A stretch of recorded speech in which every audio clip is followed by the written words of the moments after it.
जय हिंद दोस्तों, वंदे मातरम। जब भी हमारे देश में किसी सुपर हीरो की बात होती है, देसी सुपर हीरो की, तो उसमें शक्तिमान का नाम ना आए ऐसा तो संभव ही नहीं। शक्तिमान को लेकर पिछले करीब 4 से 5 सालों से लगातार ये कयास लगाए जा रहे हैं कि अब इसके ऊपर मूवी आएगी, अब इसके ऊपर मूवी आएगी। हालांकि अभी कुछ समय पहले सोनी पिक्चर्स ने एक टीजर रिलीज करते हुए उसकी जानकारी दी थी कि वो इस प्रोजेक्ट में अब आगे बढ़ रहे हैं। दरअसल शक्तिमान को लेकर काफ़ी सारी बातें होती हैं कि भाई शक्तिमान को लेकर क्या कुछ हो सकता है, क्या संभावना है।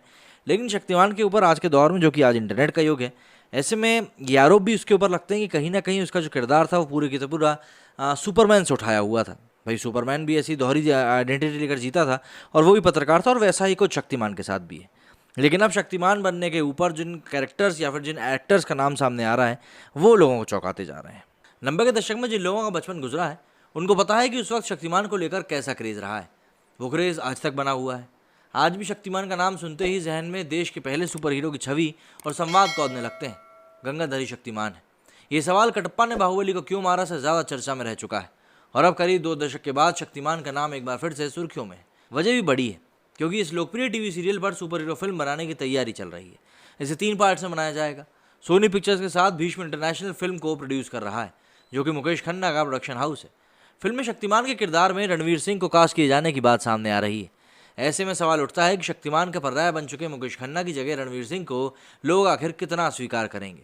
भारतीय टेलीविजन के इतिहास में जिस तरह से रामानंद सागर के रामायण और बी आर चोपड़ा के महाभारत की जगह कोई नहीं ले सकता, ठीक उसी तरह सुपर हीरो शोज की कैटेगरी में मुकेश खन्ना के शक्तिमान की जगह भी कोई शो या सिनेमा नहीं ले सकता। उस दौर में दूरदर्शन ही मनोरंजन का सबसे बड़ा जरिया हुआ करता था।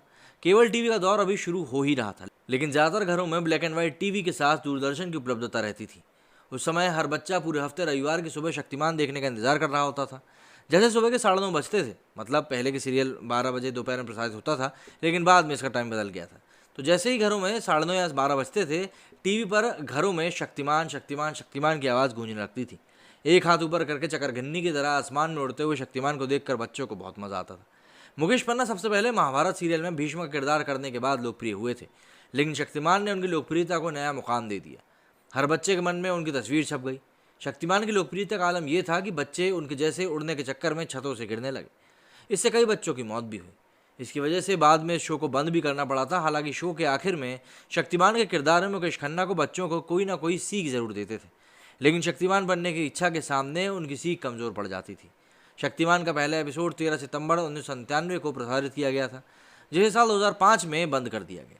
अब फिल्म बनने की बात सामने आने के बाद फैंस के बीच उत्साह देखा जा रहा है, लेकिन शक्तिमान के किरदार में मुकेश खन्ना की जगह किसी दूसरे अभिनेता को देखना कम से कम उस पीढ़ी के लोगों को तो बिल्कुल भी हजम नहीं होगा, जो 90 के दशक के बच्चे थे, जिनके लिए शक्तिमान के किरदार में मुकेश खन्ना ही हीरो थे।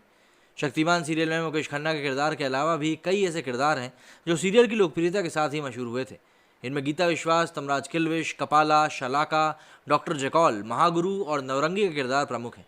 इन किरदारों में सुरेंद्र पाल, ललित परिमू, फकीरा, वैष्णवी महंत, किट्टू गिडवानी, किशोर भानुशाली और टॉम ऑल्टर जैसे कलाकार नजर आए थे।